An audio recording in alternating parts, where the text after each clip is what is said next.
HCU issue జరిగినప్పుడు ఒక 3 stories పెట్టావు దాని మీద. అవును, పెట్టాను. ప్రపంచంలో మనుషులందరూ చచ్చిపోవాలి, చెట్లు, ఈ యానిమల్స్ ప్రశాంతంగా బతుకుతాయి అని చెప్పి స్టోరీస్ పెట్టావు.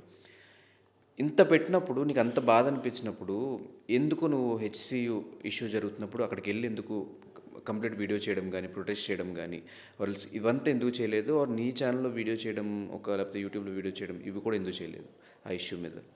చెప్తే ఊరికే మాటలు చెప్పినట్టు ఉంటుంది. కానీ నేను మా నాయనకు ఫోన్ చేసి, డాడీ నేను అసలు ఉంటానా లేదా తెలీదు, నన్ను ఎత్తుకొని బొక్కలేస్తారేమో నాకు తెలీదు, నేను పోయేసి అక్కడ ప్రొటెస్ట్ చేద్దామనేసి అనుకుంటానంటే, నీకేమైనా మెంటల్ అయిపోయిందా, ఏం మాట్లాడుతున్నావు నువ్వు, పిచ్చెక్కిందా నీకు? ఫస్ట్ హెల్త్ కూడా బాగాలేదు, ఫస్ట్ నీది నువ్వు చూసుకో, దాని తర్వాత వేరే వాళ్ళ గురించి ఆలోచించవచ్చు, నీకే గతి లేనప్పుడు నువ్వు పోయి అక్కడ వాళ్ళది ఏం చేస్తావు అని చెప్పేసి. ఆబ్వియస్లీ పేరెంట్స్ అన్నాక ఏం చేస్తారు, మనల్ని ప్రొటెక్ట్ చేయాలనేసే చూస్తారు. So my dad is like, నీకేం మెంటలా, ఫస్ట్ నీది నువ్వు చూసుకో అనేసి అంటే, అప్పుడు నా డైలాగ్ ఏంటి తెలుసా, మదర్ ప్రామిస్, నేను ఇంకా ఏం చెప్పినా కూడా మీరు నమ్మరు, నా కెరియర్ మీద ఒట్టు.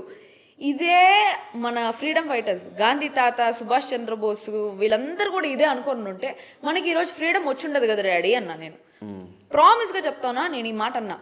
నా వల్ల ఒక 1000 అనిమల్స్ బతుకుతాయంటే నేను చచ్చిపోయేదానికి కూడా రెడీగా ఉన్నాను డాడీ, నాకేం ప్రాబ్లం లేదని చెప్పిన. Seriously I don't care, because నాకేమనిపిస్తుంది తెలుసా, I am born for a reason to live అనేసి అనిపిస్తుంది. కొంచెం గేమ్ ఆఫ్ థ్రోన్స్కి రిలేటబుల్గా ఉంటుంది, కానీ ఐ రియలీ ఫీల్ దట్.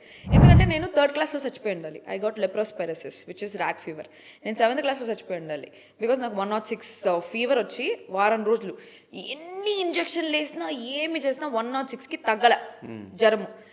చాలా టెస్ట్లు చేసినారు, everything was negative. Typhoid negative, malaria negative, everything was negative. But still 106 ఫీవర్కి తగ్గల. ఏదో ఇది చేయాలని చెప్పినారు, ఆపరేషన్ చేయాలన్నారు, ఏం ఆపరేషన్ చేయాలో వాళ్ళకే తెలియలేదు. It was that situation. పోలా తర్వాత నేను 10th క్లాస్లో ఉండేటప్పుడు I got hepatitis A. It was severe, all my liver was damaged, the bilirubin count was 23 or something. పోతానని చెప్పినారు, పోలా. అప్పుడు బతికిపోయినా 20 రోజులు క్రిటికల్ ఐసీయూలో ఉండేసి బయటకు వచ్చిన. అప్పుడు చచ్చిపోయి ఉండాల, సావల. మళ్ళీ నేను 2nd ఇయర్ చదివేటప్పుడు నాకు తల బయలింది, రన్నింగ్ బస్సులోంచి కింద పడిపోయినా. ఇక్కడి నుంచి ఇటు వరకు నాకు 12 కుట్లు పడినాయి. అప్పుడు పోతా అని చెప్పినారు, పోలా. మొన్న ఆపరేషన్ సర్జరీ, ఆ సర్జరీ ఫెయిల్. ఆ సర్జరీ వల్ల ఫుల్ ఇన్ఫెక్షన్ అయిపోయింది నాకు.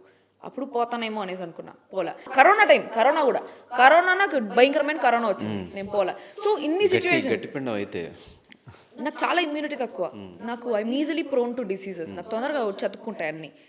అయినా కూడా నేను పోలా. ప్రతిసారి ఫైట్ చేసి I'm surviving because there is something big I have to do అని చెప్పి నాకు ఎప్పుడు అనిపిస్తూ ఉంటుంది.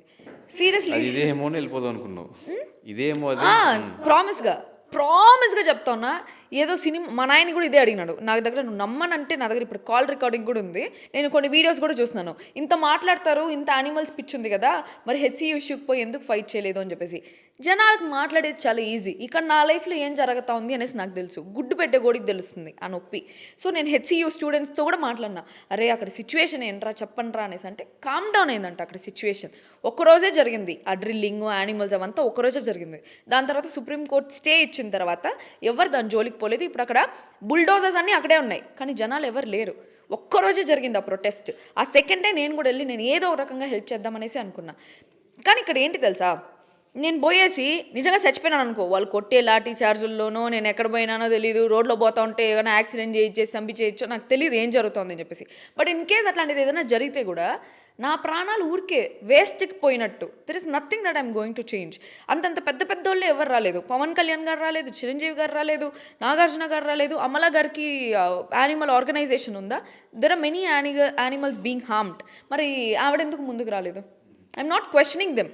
ఎవరు గవర్నమెంట్ నేమ్ చేయలేరు. పవన్ కళ్యాణ్ గారు ఇంకొక స్టేట్కి నియర్లీ సీఎం పొజిషన్లో ఉన్నారు, బట్ ఆయన ఏమీ మాట్లాడలేదు వచ్చి. ఇక్కడ ఇన్ని మంది ఎమ్మెల్యేస్ ఉన్నారు. I didn't pledge for the lives of people, నేనేం ప్లెడ్జ్ చేయలేదు. బట్ ఎమ్మెల్యేలు, ఎంపీలు వీళ్ళందరూ వాళ్ళ సీట్లో కూర్చునేటప్పుడు వాళ్ళేంటి, దే ప్లెడ్జ్డ్ అందరి లైఫ్స్ మేము చూసుకుంటాము అని చెప్పేసి. జీవులన్నిటికీ, లివింగ్ బీయింగ్స్ అన్నిటికంటే యానిమల్స్ కూడా. సో అందరి లైఫ్కి ఒక ప్లెడ్జ్ ఉండేటప్పుడు వాళ్ళే ముందుకు రానప్పుడు నేను వచ్చి ఏం చేస్తాను? అందరూ వచ్చి నువ్వెందుకు చేయలేదు అంటే నేనేం చేయలేదు కాబట్టి నన్ను క్వశ్చన్ చేస్తున్నావు. నువ్వేం చేస్తున్నావు? ఇప్పుడు నువ్వు నన్ను అడుగుతావు, నువ్వేం చేస్తున్నావు హెచ్సియుకి? Did you go? నువ్వు పోయి ప్రొటెస్ట్ చేస్తున్నావా? నువ్వు పోయి చేయనప్పుడు నువ్వు నన్ను అడిగే క్వశ్చనే లేదు. అక్కడ ఆల్రెడీ ప్రొటెస్ట్ చేసి దెబ్బలు తిన్న వాళ్ళు వచ్చి అడిగినారనుకో, మీరు చేసి ఉండొచ్చు కదా, మీరు అందరికీ మాటలు చెప్తూ ఉంటారు కదా, మీరు వచ్చి చేయొచ్చు కదా అనేసి వాళ్ళు వచ్చి నన్ను అడిగితే I am answerable to them, not to you. not to other people who simply sit and comment at home.